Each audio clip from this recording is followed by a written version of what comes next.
Have you ever wondered how wholesaling land works? Most people, when they hear wholesaling, they hear houses. But you can actually do the exact same thing with land and lots and make the same or better profits with actually less involvement than you do with the houses. So check it out right here.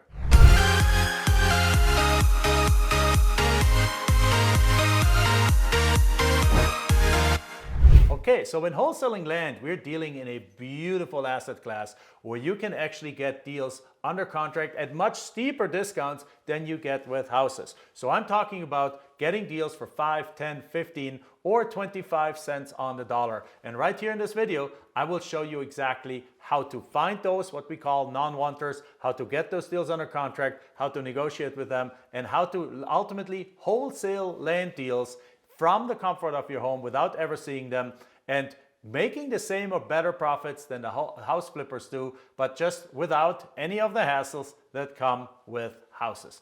Wholesaling land is actually simpler than houses. And by the end of this video, you will know exactly how to do this. Okay, let's jump into the how-to. The first thing about land wholesaling you want to know is that there's really no reason why you can't wholesale a piece of land the exact same way that you wholesale houses.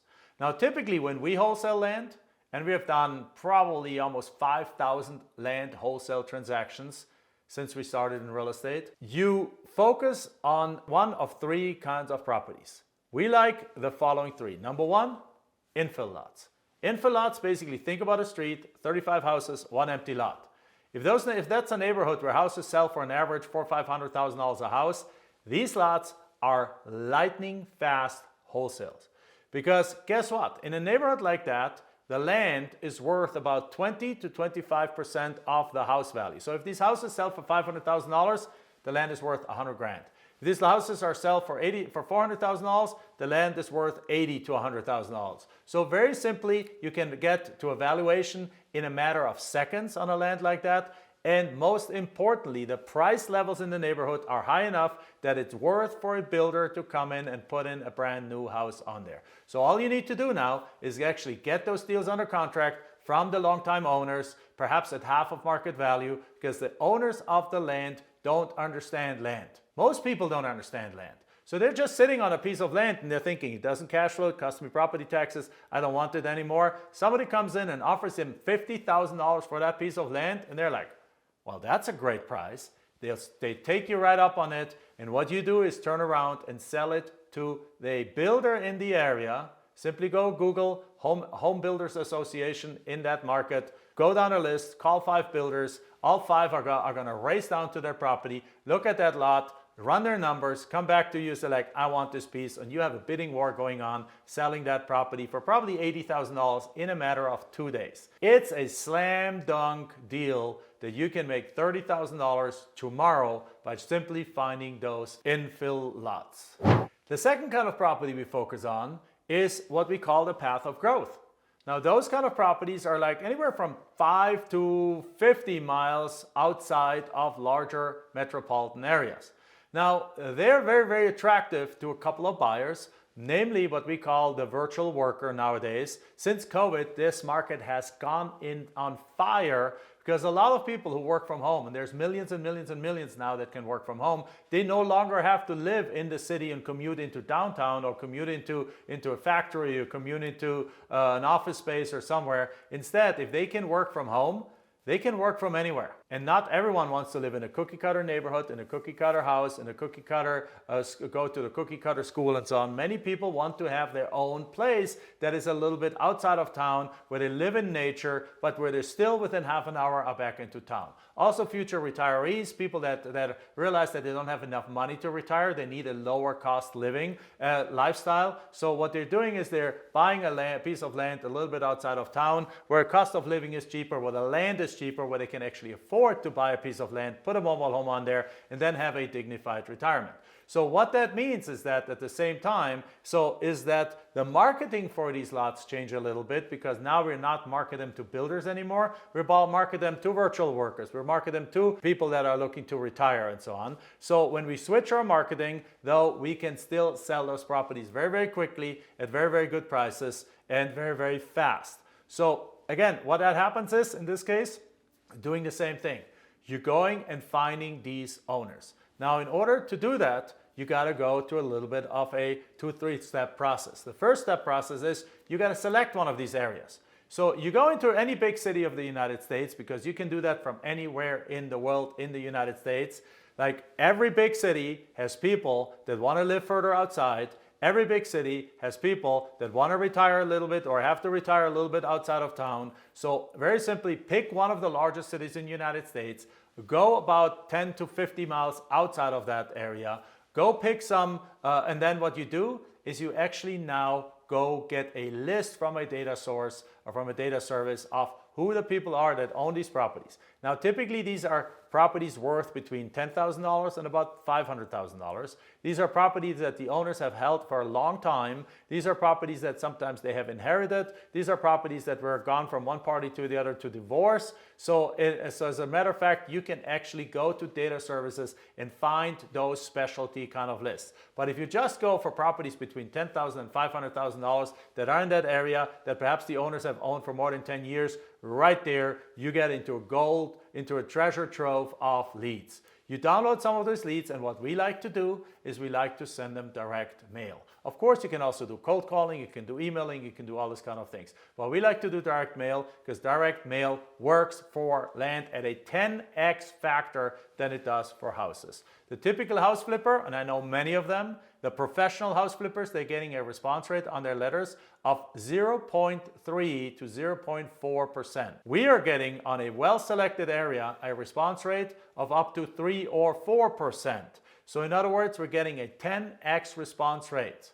So you send out 1,000 mailers. Over here you get, if you do that for houses, you get 2 or 3 or 4 people calling you. Over here you get 30 to 40 people calling you that want to get rid of their properties. Now, in particularly, we're focusing on those who just simply don't want these pieces anymore. They've had it for many years, or they have passed away and the heirs have it, or they're in a divorce, they're separated, or they just and they no longer have the dream of building something on these properties, and instead they just have written them off. It's what we call the non-wanters.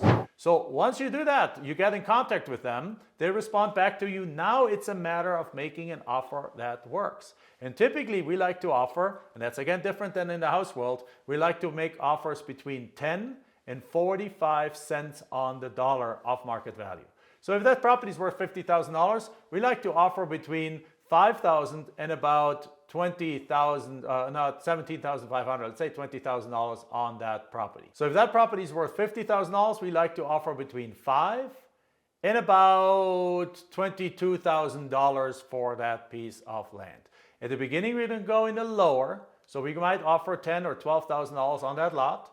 And then when we get it accepted, we simply go and wholesale it, like traditional wholesaling works. That means we go advertise it now on Zillow, we go advertise it on the MLS, we go advertise it through a realtor, you can hire a realtor for it, we go advertising it on Facebook, Facebook Marketplace, different kind of social media, and again, all the typical real estate places, including hiring a realtor to sell it for you. And then you do the exact same thing that the wholesalers do. Perhaps you build up a buyer's list over time, and then over time you sell it to the buyers, or you sell it to people in the neighborhood that want more land, people that love the area, that want to have their buddies move in there, their parents move in there, their sister move in there, their brother move in there, or simply they want to buy more land so that nobody builds anything there, so that they can actually hold on to the pristineness and the beautiful environment that they have there. Bottom line is, there's lots and lots of buyers. We have done over 4,500 deals, going on 5,000 deals. So with that said, you simply put them on the market and you do exactly what the house flippers do.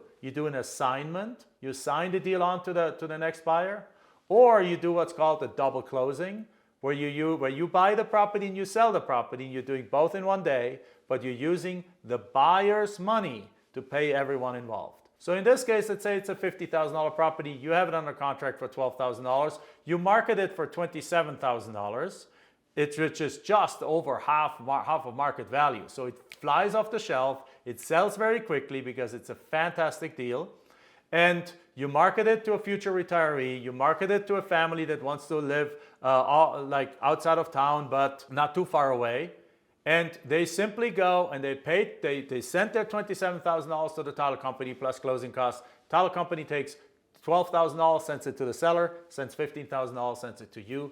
you just made $15,000 without using a dollar of your own money. Now the third asset class is the larger recreational acreage. Now these we love selling to the RV, ATV, dirt bike, weekend loving outdoors people. And again, they have money and the process, otherwise it's exactly the same thing. In summary, again, wholesaling land works exactly the same way as wholesaling houses. Only that you get the deals for much, much less money. You're selling them slightly different in some ways because you have to, your buyers are not rehabbers. Your buyers actually are, in this case, end buyers are either people builders that want to build on it for the infill lots, or future retirees, or virtual workers, or weekend outdoors lovers. So based on that, you need to tweak where you list it and how you list it a little bit. But other than that, the process is exactly the same. If you'd like to know how to actually get this business going, if this is exciting, hearing that you can get deals under contract for 10 to 45 cents on a dollar, that you can do assignments, that you can do deals using none of your own money, then simply go to landblueprint.com and download your own free PDF 30-day land flipping blueprint where we show you exactly the steps 100% for free. Go there right now, landblueprint.com.